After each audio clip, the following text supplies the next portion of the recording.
Okay, good afternoon, everyone. Thanks for logging on. We've got a good number of people logged on now. So hope you're having a good Friday afternoon so far. Thanks for spending the next hour or so. It should be listening to me talking. Hopefully, we'll give you some interesting stuff to spend your weekend thinking about, some food for thought. So we'll just crack on. The presentation is called How to Get Products or Services to Market. About 6 times faster with around about 80% less cost. We do this at Matrix using a methodology, a system if you like, a set of processes that we call innovation engineering. I'm going to spend the next hour explaining what we mean by that and just going through some points with you to clarify how that might work for your business. So first of all, we're going to talk about what exactly is innovation engineering. I'm going to define that for you.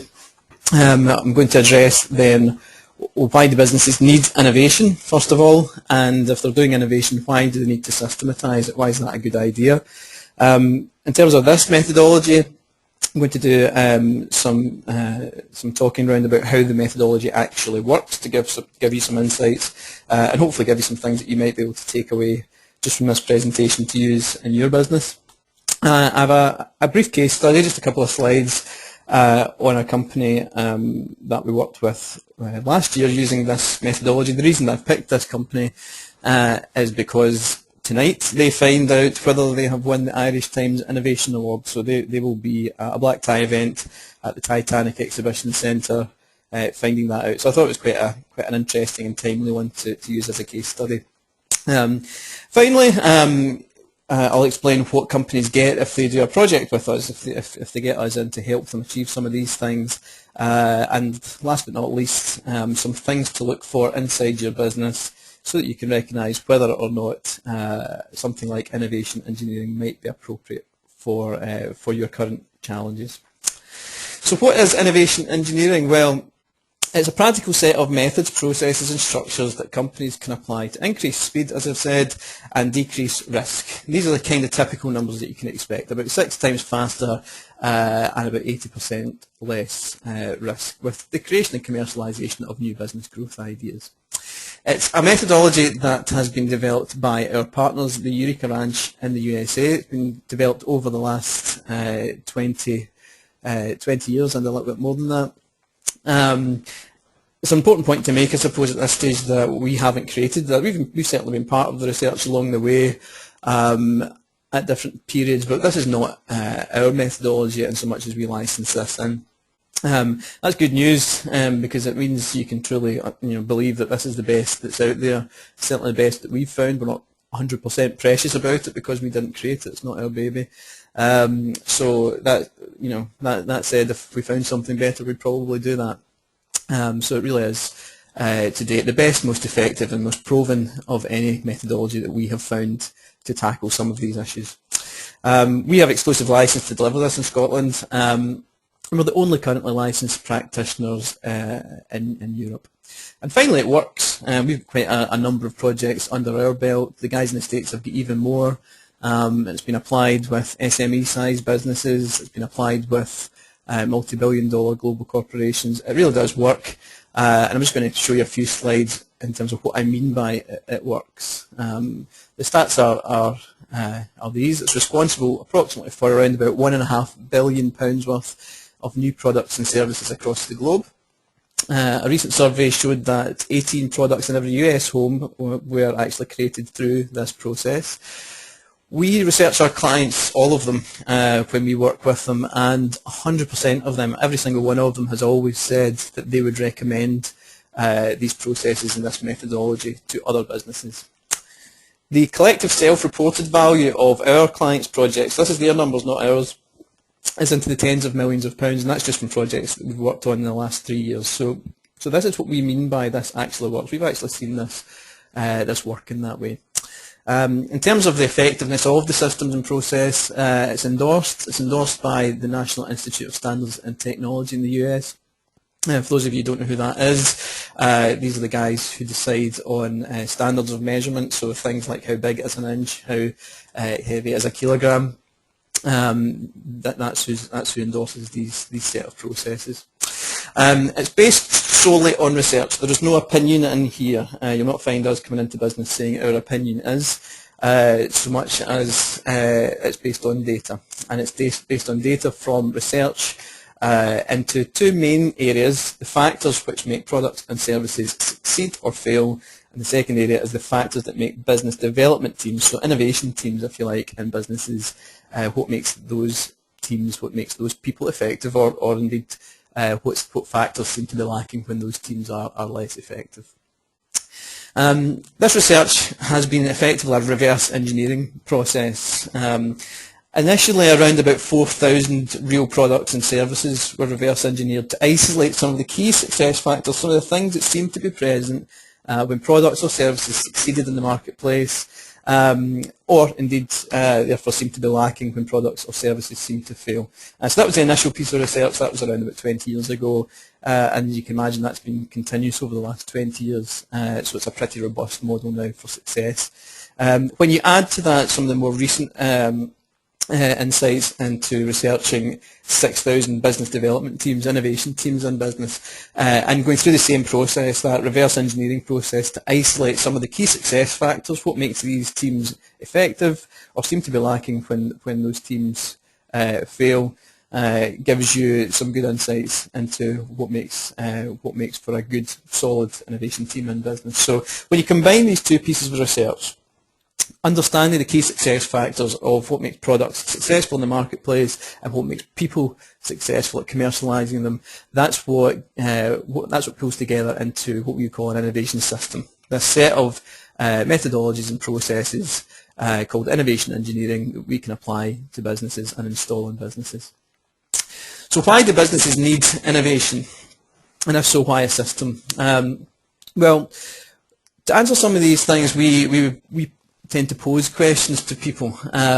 We like to do some myth busting at some of our programs, and I'm going to ask you some questions that I'm going to get you to poll on in a wee second. But first of all, what strategic approaches are most successful? I suppose we have to define successful if we're going to ask that question. We would say turnover growth and profitability are really what most of our clients would define as successful. They want profitable growth, basically. So if I was to ask you this question, what's the best way to significantly grow the top line? So what is the best way to significantly grow the top line? I'm going to pose this question to you as a poll and see what everyone on here thinks. So you should see something flash up on your screen in a second, and I want you just as quickly as you can to select answer either 1 or 2. I'll just give you a few seconds to do that.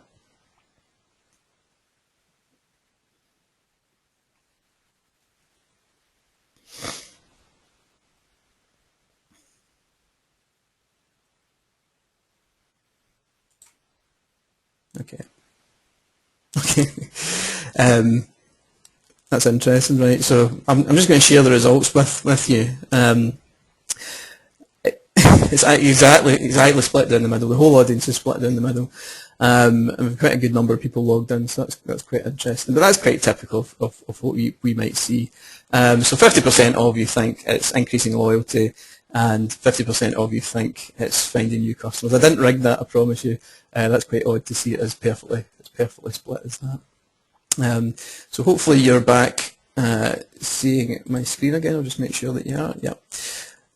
So the answer we would say is actually number 2, is getting new customers, and here's a piece of research to support that. This was done by Eureka Research International, and it shows you that companies that had very few number of new customers over a 3-year period actually showed net shrinkage overall for that period. You've got an average number of new customers, you've got an average amount of growth, and if you've got lots and lots of new customers, i.e. if you're particularly competent at opening up new markets for your business, then your growth rate is much, much higher.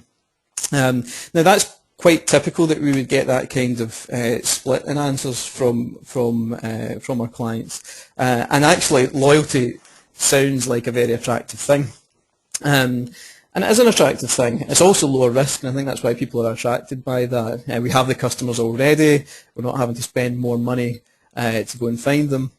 But Eureka's definition of loyalty is really how much is each customer going to spend with us. And the research shows that number of customers is found to be just short of 3 times more important than amount bought per customer. The key thing in that original question was significant growth. Okay, so what's the best way to significantly grow that top line?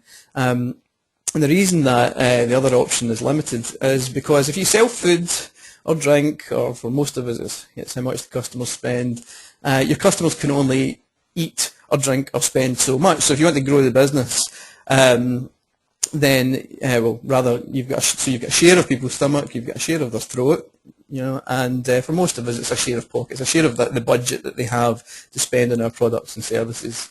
So if we really want to significantly grow the business, if it's food, we need to find more stomachs. If it's drink we sell, we need to find more throats. Or for most of us, we actually need to find more pockets, more budgets with which new customers can actually buy our products and services.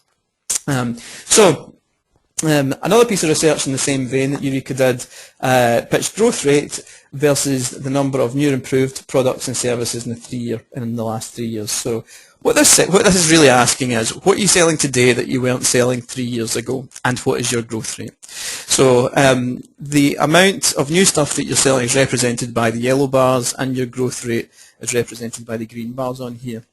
So if I just bring my mouse in, you'll be able to see that the pedants among you will be able to see that actually there's a linear increase here in the numbers of new products and services, but there's an actual exponential increase in the growth rates of those businesses. So linear increase in percentage of new products and services, but an exponential growth rate occurs as you're able to do that. So I'm going to pose another question to you. What is the highest profit margin strategy? So what is the highest margin strategy? There are 5 options this time. High quality, number 1. Quick turnaround, number 2. Low cost, that is as in we are the lowest cost provider in the market. So Ryanair, for example, would be a low cost provider. Number 4, do we create new products and services regardless of market demand? Number 5, do we listen to the customer and create around customer demand? So do we take feedback and listen to what the market wants, and then we create and sell that back to the market? So same idea again. I'm going to launch the next poll, and I'm going to just give you a few seconds to respond with your answers.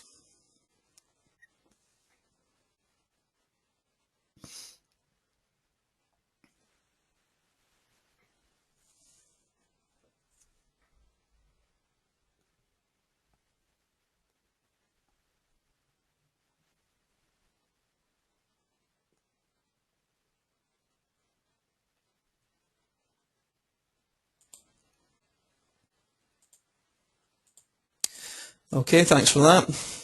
I'm just going to share the results with you then. I had to apologise, I made a slight typo, and that answer 2 was actually from the last question. But nonetheless, we've got around about 7% for each of the first 3, 13% for answer number 4, and 67% for answer number 5. So the winner is listen and create around customer demand, according to you guys. Okay. Okay, so I'm back with you. The answer actually is create regardless of market demand, and I'll show you what I mean in a moment when I say that. I was being a bit cheeky with that question. I know it sounds a bit cavalier to do this. Create regardless of market demand. We're not saying don't listen to your customers; they're not important. That's not what we're saying. But let me give you a bit of substance, a bit of meat around the bones of why we would opt for this strategy. Here's a piece of research into profit margin, and it shows you the average profit margin versus the reported core business strategy of the companies that responded. You can see on the left-hand side, low cost. I think most people would agree low cost is the tightest margin strategy. It's got the tightest margins. The things that most people would hold dear as as their strategy are these things that are in the middle: quick delivery, voice of customer, and high quality. And let's just point out, voice of customer is that answer number 5, where we say we listen to the market, we really know our customers very well, and we create and give back to the market what they say they want. So just to be clear, in any of these we may be still creating, commercialising new products and services, but it's just the way in which we do that. The profitability of these strategies is dwarfed by this one here. And the difference between, it's called innovation obviously, the difference between the innovation strategy and the voice of customer strategy particularly is this is reactive to market demand, and this is where we truly lead the market. So where we say customer doesn't always know what is possible, we can be the experts and we can take and commercialise to the market things that the market may not even have conceived before we had done that.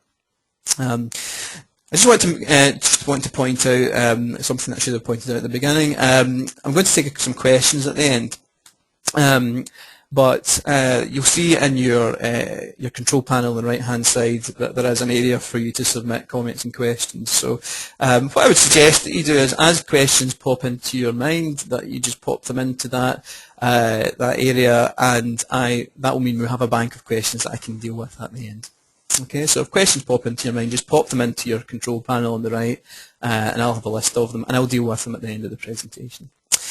Okay, so Henry Ford has got a great quote that you might have heard before that kind of supports this thinking. He said, if I'd asked my customers what they wanted, they'd have said faster horses. And this is absolutely true. The market doesn't always know what's possible. And certainly if you go to market with something that it hadn't conceived, then the stimulus that you've used to create your new products and services in itself is less commoditized.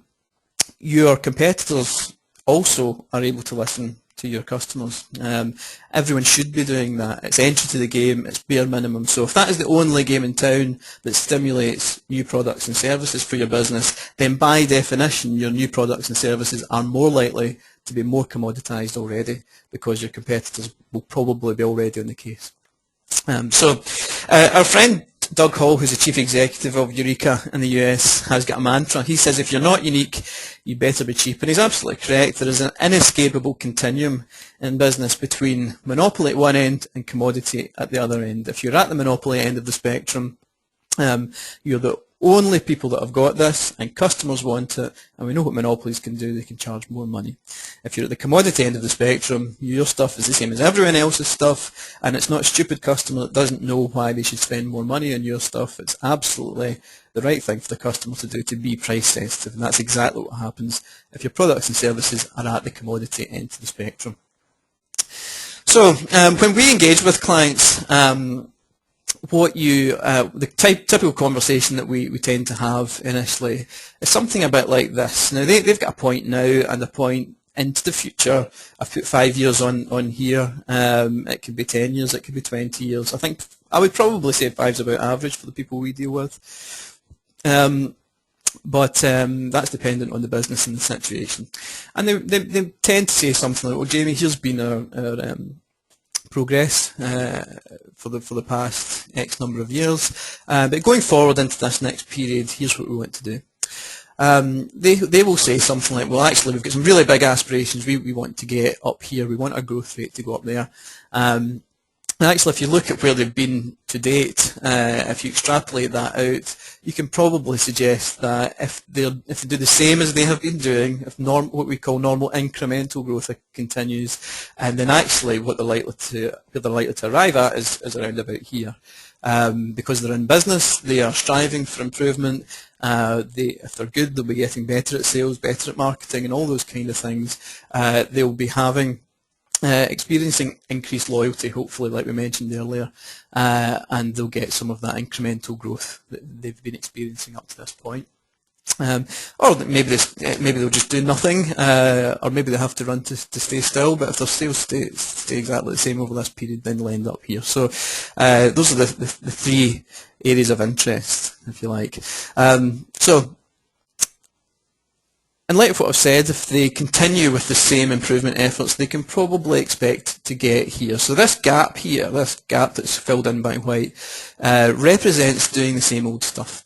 And therefore this gap here, closing down this gap, represents new and different things. That is to say, closing this gap is represented by products, services, or customers and markets that the business is not currently servicing today.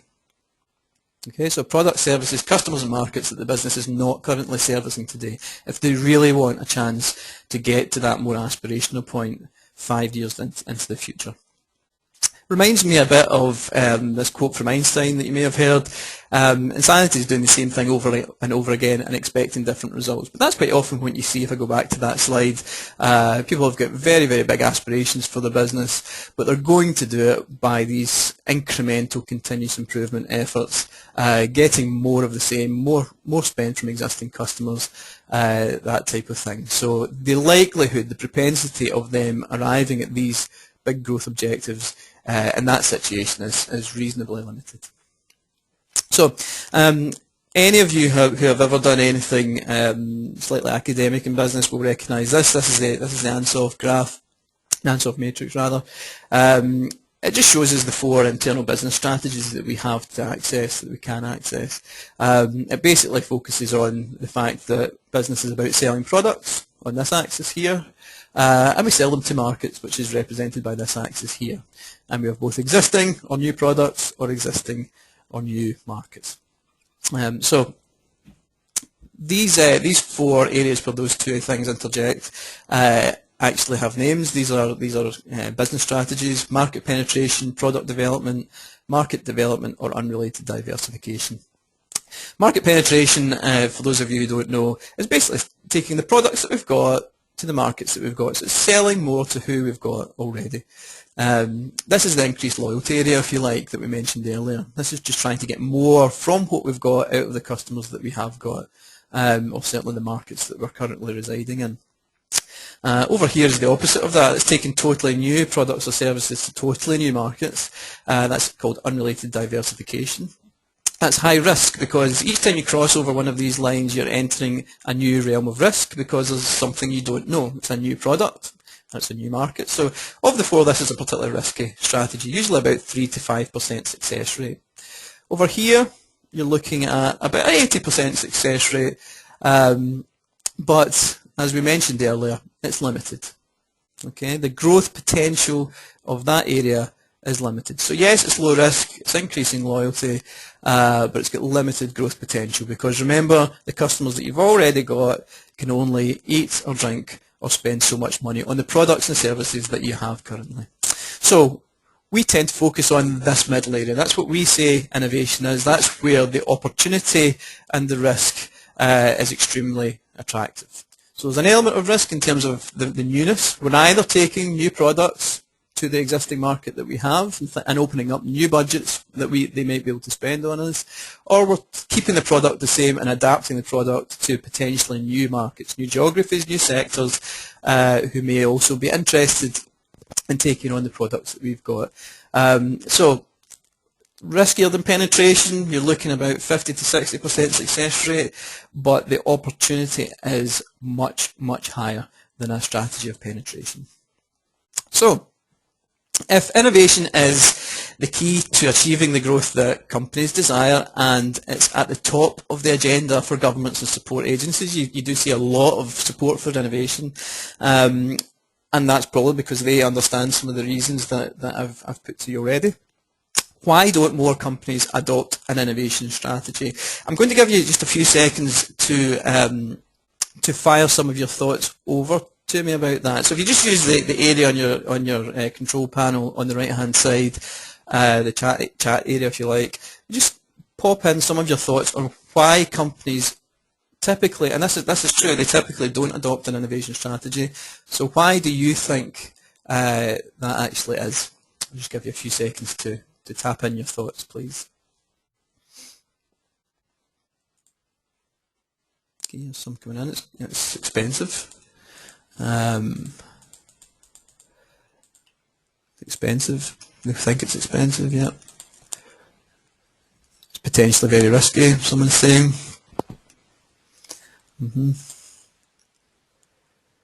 Expensive, some more stuff around about cost. It's risky. Time, resources, another one. Yep, so we're seeing quite a lot of things that are fairly typical to the responses that we get from companies, and they all come into one of these three buckets that I'm about to show you.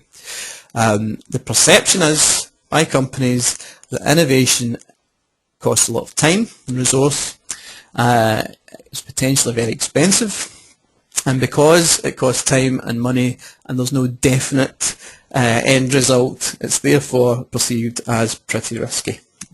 Okay, so that is why that's some of the things that you guys are telling me. That is typically what companies do tell us, that their reservations, if you like, about innovation tend to come into these three buckets. So I'm not going to argue with this because actually they'd be right. The data actually supports this. If you look at this scatter graph, you can see these are real products and services that have went to market.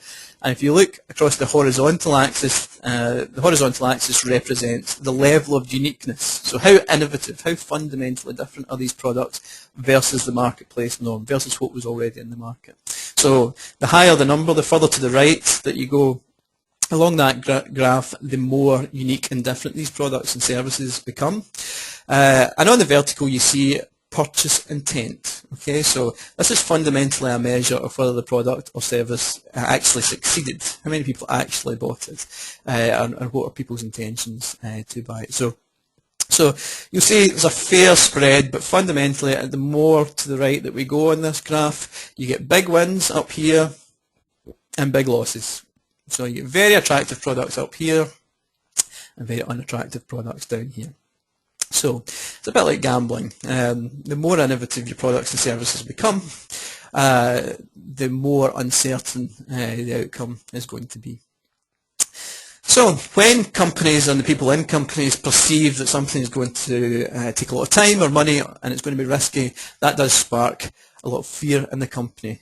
When there is fear, you generally have virtually no culture of innovation, and it's very unlikely to happen. So you get very iterative Me Too style developments within those businesses.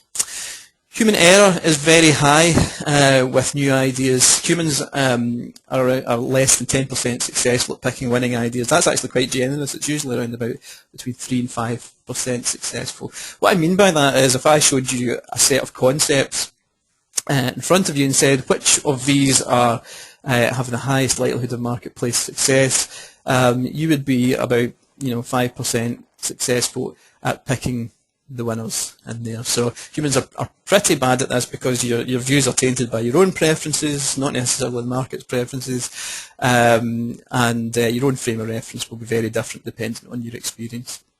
Interesting fact is that fruit machines actually pay out 32% of the time. So if you're one of those companies where your innovation budget is focused on gut feel, then actually maybe there's a better place for where you can spend your money.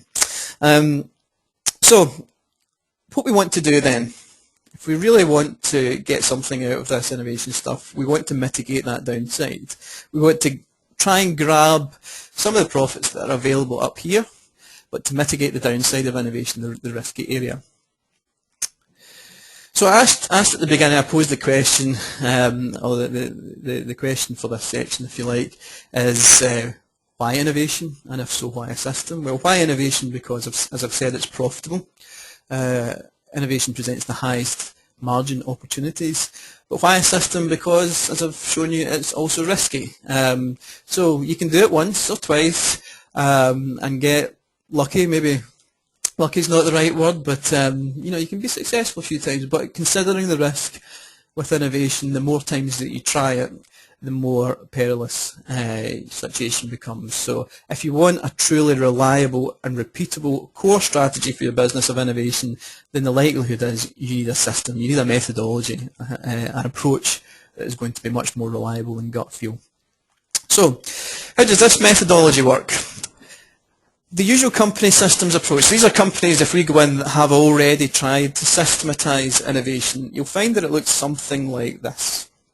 It's a linear process. So there are I've put sort of 4 crude stages up here. There could be 10 or 20 stages depending on the complexity of the business, but fundamentally a sort of linear process with stages. It starts with some market research perhaps, they do some concept development, they do some R&D, and then it goes to the numbers guys and they do some sales forecasting stuff. And any one of these stages can kick the idea back to any one of the previous stages. So stage 3, as you can see, you can kick it back to stage 2 or 1, and stage 4 can kick it back to stage 3, 2 or 1. And any one of these 4 stages, because they all need to stack up, could potentially kill the project dead if it doesn't tick the boxes for the people that are assessing at that stage. So this is a way that companies put in place to try and mitigate risk, and it kind of works. I mean, but it's a typical marketplace success, an ROI success of around about 5 to 15%. As I said, it's designed to deal with cost and risk, and it works, but it does so by holding things back from the market. So what it really ignores is the biggest risk, I would say, which is missing the opportunity, because while we are trying to mitigate all this cost and risk, very few things actually really escape this process, and where we're trying to mitigate all the risk, the opportunity flies right by the window, you might find. So we also need to increase speed. How we do this is what we call a simultaneous engineering approach. We take all of those stages and wrap them up into one thing, and we deal with every stage all of the time. So from the very beginning we deal with each of these areas at a micro level, and we build the concept up in each of these 3 areas over a period of time, and it's what we call simultaneous engineering. So the 3 areas that we focus on are what we call the product reality, so basically product development. You'll also see the other, like 3 legs of a stool, there's another 2 areas, so marketing development, so the actual market positioning, if you like, what words would be used with customers, what is the promise to customers, who are the customers, what is the target audience, and any questions in relation to those types of things. And finally the business model development, so the numbers, what is it going to cost to produce, what is the first and repeat purchase revenue, what is the frequency of purchase, all of those kinds of questions are answered in that area of business model development. We deal with them all at the same time because they're also linked. You know, I've seen some very big companies spending an awful lot of money, millions of pounds, developing product, overcoming technical hurdles, doing engineering things, doing product, and then thinking, okay, how are we going to sell this, which is this, or how much are we going to charge? And quite often that leads to some people scratching their heads because actually we've not got something that's that interesting to customers, or when you get to this area you might think, well actually it's over-engineered, you know, the price we're going to have to charge is actually far more than the market's willing to pay. In terms of another reason that we deal with these things at the same time is because of the linkage of the 3, and this allows us to increase speed and arrive at a very good place with the products that come out of this process. For example, if we do some test and learn in the area of marketing development, so we actually test the proposition in the market, and actually that feedback comes back to say, well, we're actually solving a problem that doesn't exist here, or the benefit's not big enough for the customers and they're not that interested in it. But in doing this research we actually realise, but if we said this bigger thing, this more aspirational thing, then there really is an opportunity there. Then because we know that now, we can actually feed into this area, the product development, and change the product so that we can say this new thing that customers are interested in. But having changed the product, we might get to this area and realise, okay, now it is over-engineered, now we actually have to charge a price that is more than the market is willing to pay. And one of my colleagues calls this whack-a-mole. It's a bit like that game where you hit the moles down and the other 2 pop up. You're actually managing these things almost like spinning plates, and tweaking and changing and testing and learning in each of these 3 areas to build up the whole proposition over time. Because if you think about that linear process, if any one of those stages can kill the whole project dead, then each of those stages is just as important as each other. And if you wait to stage 9 or 10 before that kill decision is made, you've just wasted your time, money and effort on stages 1 through to 8 or 1 through to 9. So this is designed to accelerate the whole project to fast kill decisions very quickly, to points of failure if you like, and also to allow the idea to evolve. And that's the main way that this concept is different from the previous linear approach, is that the linear approach tends to be about feeding an idea in, and we say, let's make this idea work. This seed idea, this small idea that goes in, we have to make this idea work. This test and learn process is about getting to an idea which does work. The words aren't that different, but the methodology and the thinking behind that is fundamentally different. We are not precious about the seed idea, the small idea that goes into this, because what you get out of the test and learn process, allowing the idea to change and evolve, means that what you get out can be very different to what you put in, but what you get out is strong. And that's what we're looking for. A really strong idea coming out that stacks up, not just in the area of product, but also in the area of its marketability and its ability to make profit. So in doing that, the numbers are like this. You get a big hike in the marketplace success. Typically it moves up to over 45% now. Products accelerate to market in a fraction of the time. And I'm not just saying the word accelerate as a kind of buzz phrase. It literally does happen because we are doing real world test and learn. We're getting actual feedback for the company as we're going through this process. Their confidence increases in the product, and when confidence increases, so the speed to market. It utilises a methodology that we call fail fast, fail cheap, and it kills off costly losers as soon as possible so we can spend our time, money and effort on things that have got a higher potential of working. And it's quite interesting that when people hear that phrase for the first time, they see the word failure twice in an innovation methodology, but that is because all ideas are not good ideas. Failure is inevitable. It's absolutely inevitable, and when it happens, and I do mean when it happens, we want that to happen quickly and cheaply. We want to spend the minimum amount of time and money to realise that it was going to fail anyway, so that we can spend our effort on things that might actually succeed. So, what is fail fast, fail cheap? Fail fast, fail cheap is a process by which we highlight what we call major killer death threats, and we deal with those things at any given point in time. What you're looking at just now is a representation of all of the things, the millions of things that you could look at when you're thinking about creating and commercialising a new product. There's tons of stuff. So how do you know what to focus on in the short term to work out if it's going to work? Well, human nature, the idea of death threats is based on the fact that human nature typically deals with the smallest issues first. So normally what we would look at is look at all these things that we could try and solve. I think we're going to deal with these little issues first so that the big elephant in the room, these big issues, once we get to those, we can focus all of our time and energy on those. Well, actually what we do is the opposite to that. We say, let's ignore these for now. These might become the big killer issues later. But for now, the big elephant in the room, the big major killer death threats are what we're interested in, because if this is true, then we want to kill this project dead. What we do is we identify these in those three areas of product, promise, business model at any given point in time, and work on breaking those death threats down into manageable threats. So we're not trying to solve them as such at this stage, we are just trying to break them down into manageable threats, and we bring these ones to here and deal with these and these alone for now. So, just to give you the definition of a death threat is a major unknown. So we're trying to mitigate risk with this process, and we say risk is related to unknowns. That's quite different to very hard to do. So a company might hear death threat and they might say, okay, Jamie, I've got a death threat.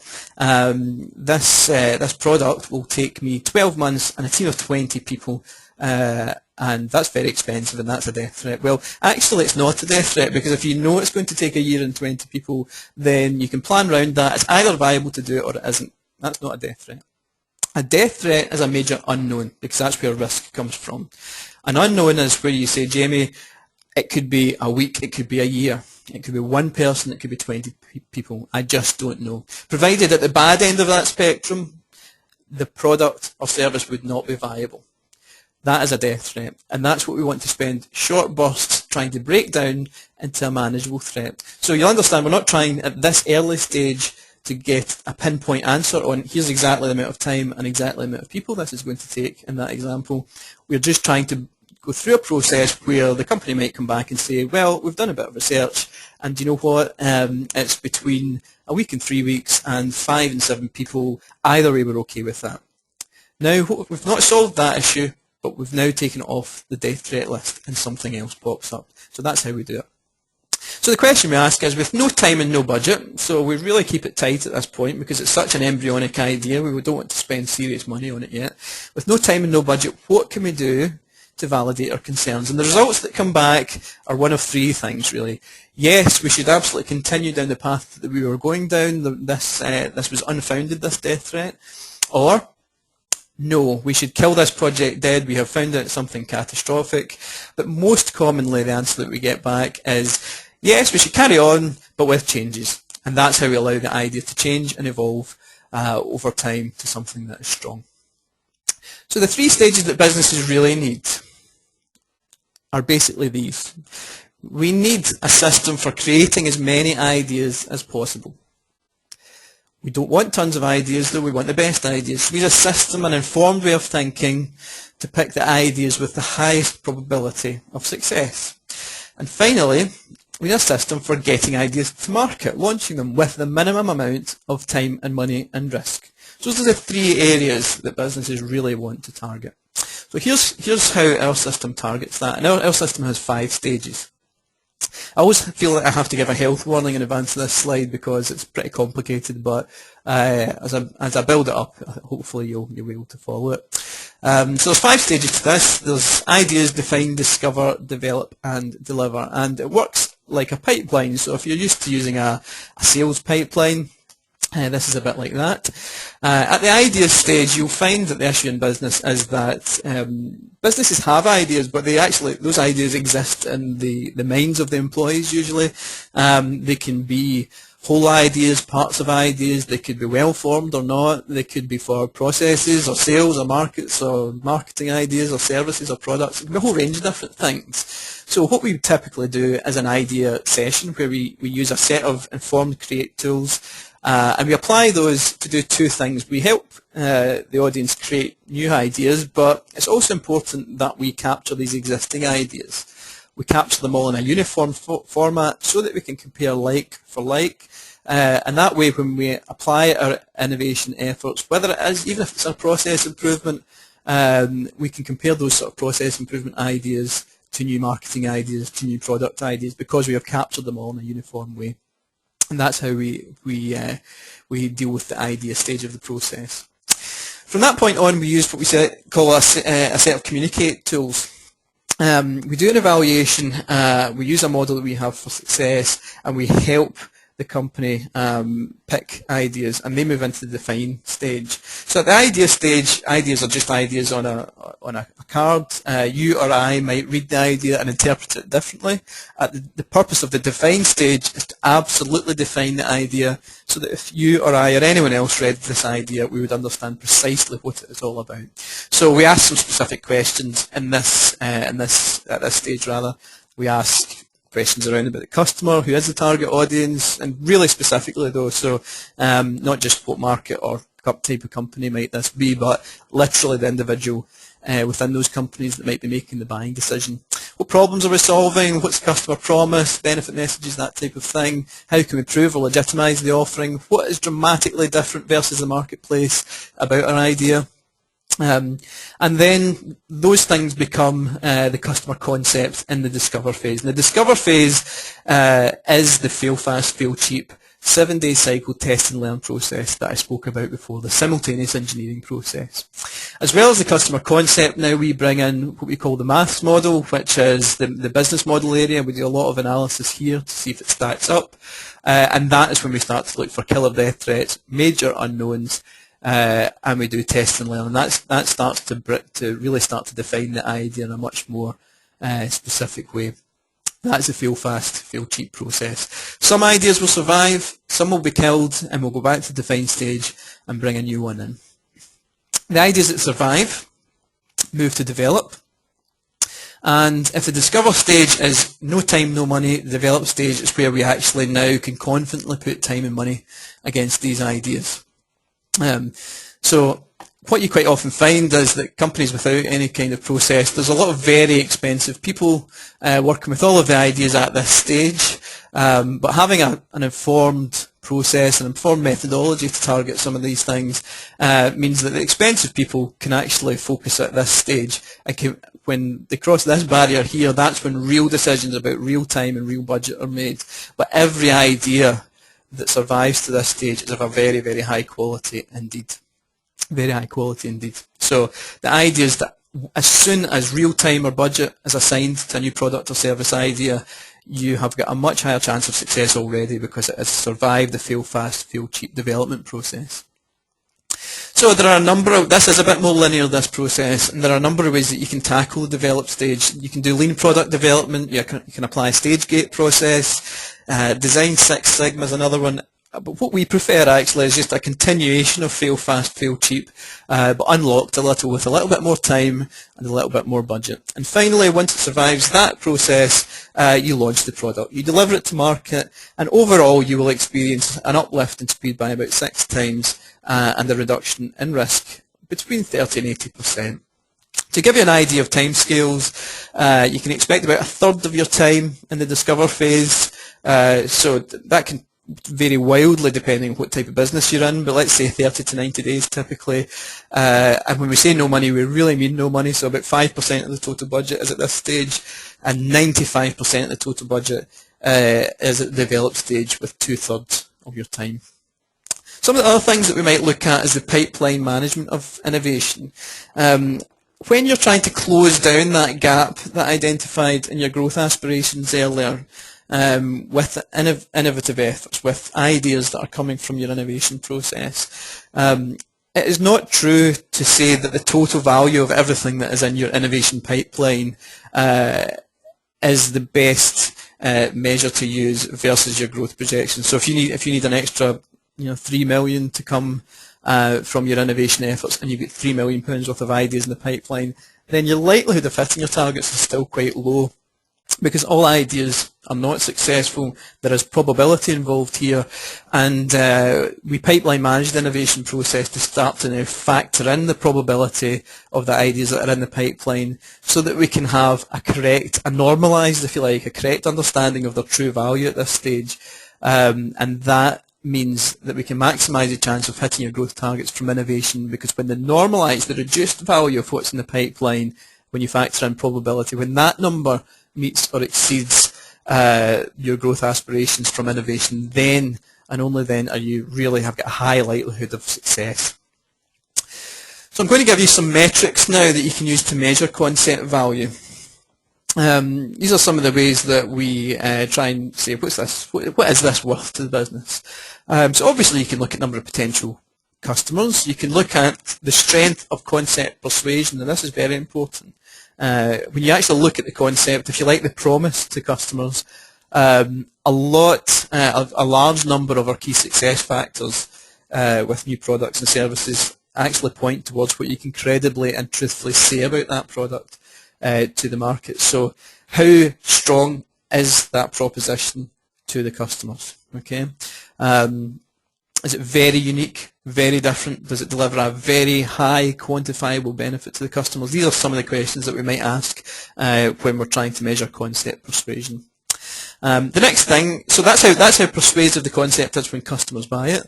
The next thing is how many customers actually know about the product to make that decision, and that comes down to your capacity to get the message out there.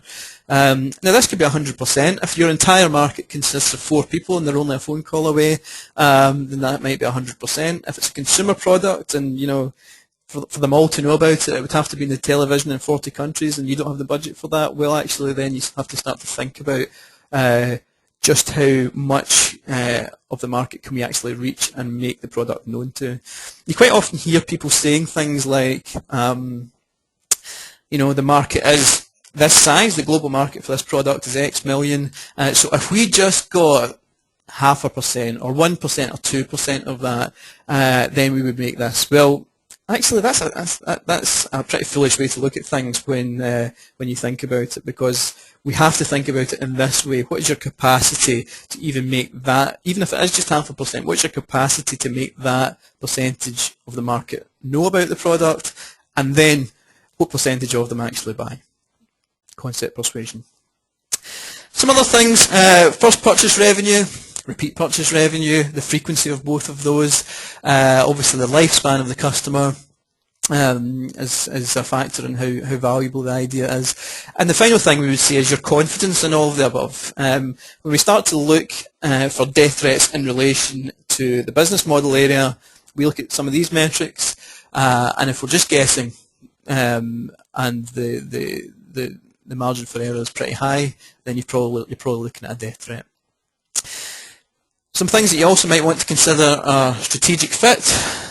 So if your idea, if you have a plan to take the business in one direction, and even though you've got a really good idea, it would actually take the business in a very different direction, then that's something you might want to consider. What is the strategic fit of the idea? And then finally, internal passion for the idea. This sounds extremely woolly, but it's not. It's one of the key measures that we have for success from an internal perspective. We know using our model what ideas on paper have got the highest propensity for marketplace success, but we've been guilty of it in the past, making the mistake of pushing clients towards those ideas when actually they're not really feeling it. They've got another idea that they're really passionate about, and you can rest assured that this is a real thing.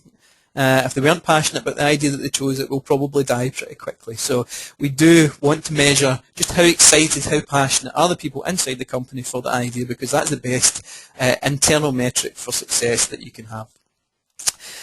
So some key learning points for that section. New products, services, customers and markets that you are not delivering today are the fastest way to achieve significant business growth. Meaningfully, dramatically different products and services are the route to high profit margins. Consistently faster, less risky growth from innovation requires an objective and reproducible system, and we know that human gut feel has a pretty poor record of success. If you utilise real-world test and learn, you can reduce levels of unknown and therefore risk. It can allow you to kill poor ideas quickly and accelerate and evolve the winners. You should always focus on the biggest issues first, the death threats. You should have a diverse innovation team. I didn't actually mention this earlier, but this is very important. When you look at the innovation team, the people that are actually working on the innovation, you do not want a bunch of salespeople, nor do you want a bunch of engineers, nor do you want a bunch of anything. You want a representation from each area of the business, because we want to get to kill decisions quickly, and we want that information on the spot. Just on that last point there, Doug that I mentioned earlier from the States has got a great phrase. He said, if I've got 19 people with brains that are the same, then I've got 18 cost-saving opportunities. Okay, so we really want a diversity of thought, a diversity of frame of reference within that team. And finally, that last point, leverage passion for ideas. It's important that people really feel the ideas and are really excited by them. So something I'm going to show you, something we show clients to think about the business life cycle. You've probably been exposed to the product life cycle before. Well, this is a bit like that. This is the business life cycle. This is when you start. You're innovative. You increase in success. You go through numbers 2, 3, 4, and 5. Your growth and profit margins increase, and then you go over the hump because market forces start to take hold. Other people are excited by what you're doing, competition increases, you start cutting costs because you've got declining profit margins, and the business goes into decline. If nothing's done about that, then the business will eventually close. So pretty bleak outlook in things, but this is something we ask clients to look at and say, okay, where honestly do you believe yourself to be on this graph? And you'll find quite often that companies have got a fairly clouded idea of where they actually are on this. We'll give you an example. I mean, I've got a client that recently went into a company who said, we are definitely a 4 or a 5 because we've just set up an innovation team. The managing director has set up an innovation team, and we are that innovation team, and that's because we're doing really well. And When pushed, the team were asked, well, what are some of the objectives of the innovation team? What has the managing director asked you to achieve? And they said, we have been asked to come up with innovative ways to cut costs, to increase our profit margins by cutting costs. And actually, innovation team or not, what that tells us is the business is probably over on this side of the graph. So what we're looking to achieve, what we really want for the business, is a never-ending virtuous cycle, where we never ever get to that point where we're going over this hump into decline. We want to reboot and restart this graph here, and then do it again, and then do it again, and grow the business in a continuous way. So the next section is what companies get and how do they get it. So I'm saying that in terms of if over and above what you've learned from this presentation, if any company were to do a project with us, I'll show you just what they would get from that project. Companies who work with us on this kind of stuff get a team of people exposed to a world-leading innovation methodology, the one that I've described here.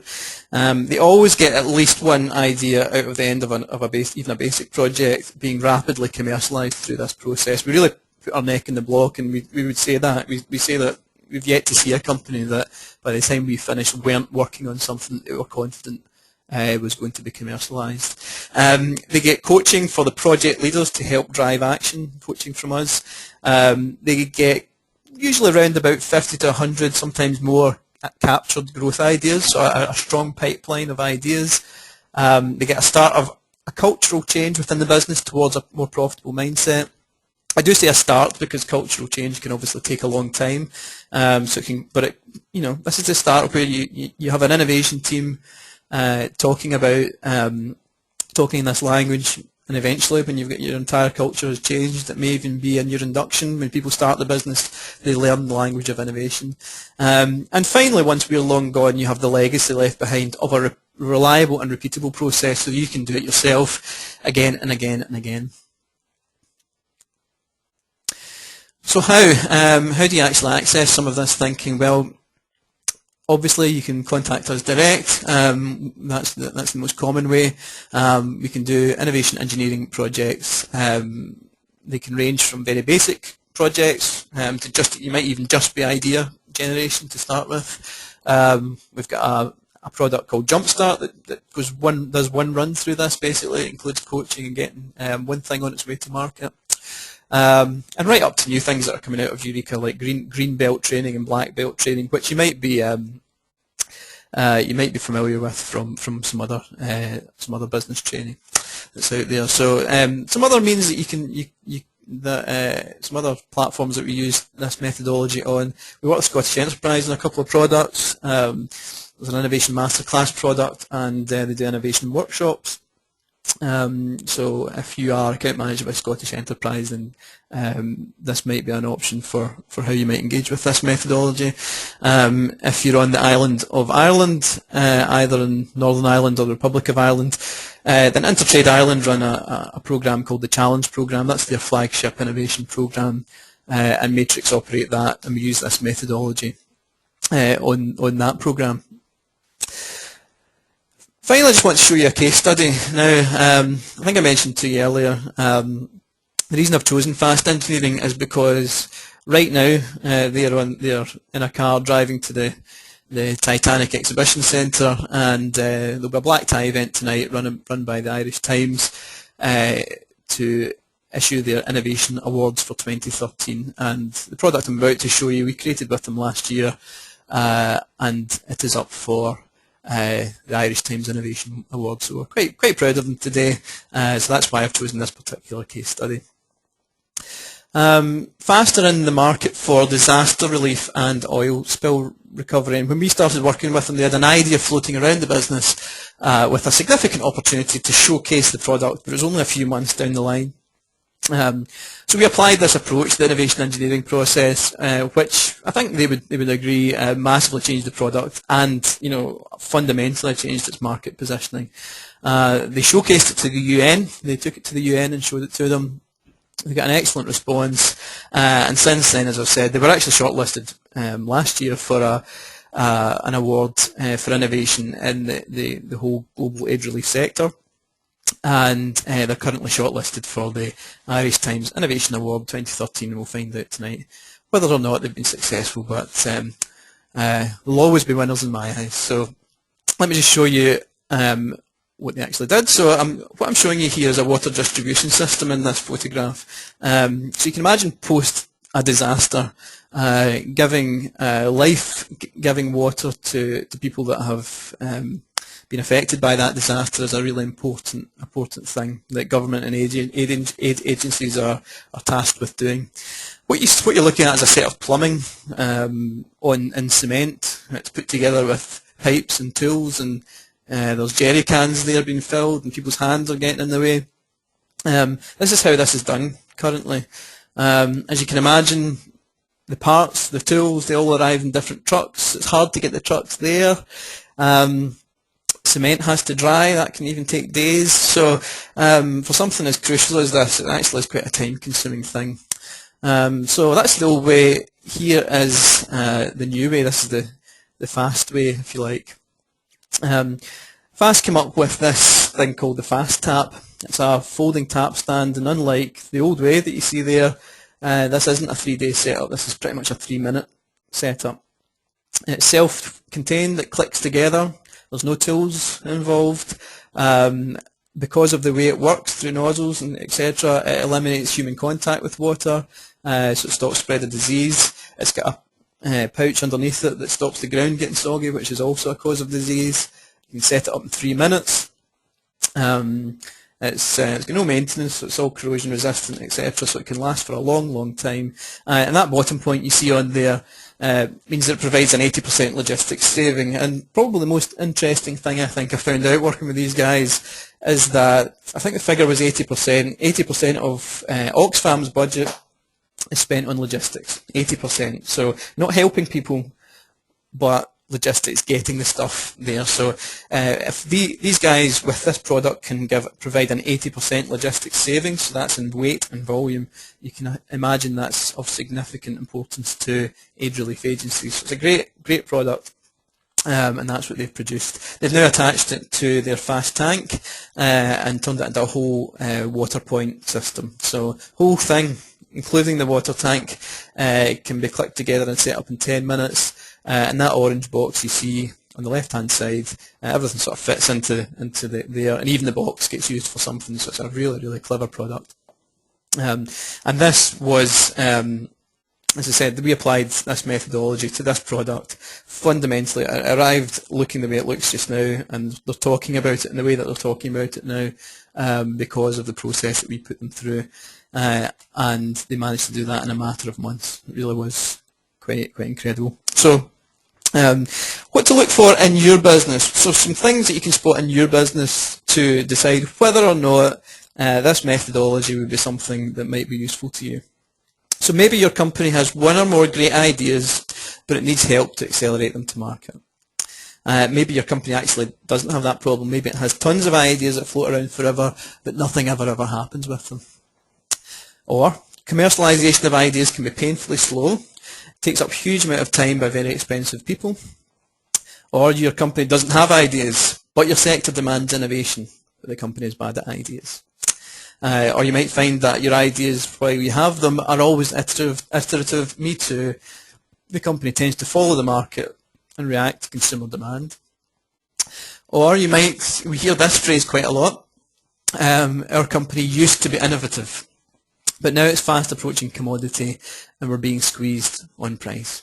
Okay, so there's some of the things that you can look for, and that would tell you hopefully whether or not this was applicable to you. So I'm just going to move on. That's the presentation done. That's everything that I wanted to show you. I'm going to move on to a questions section. So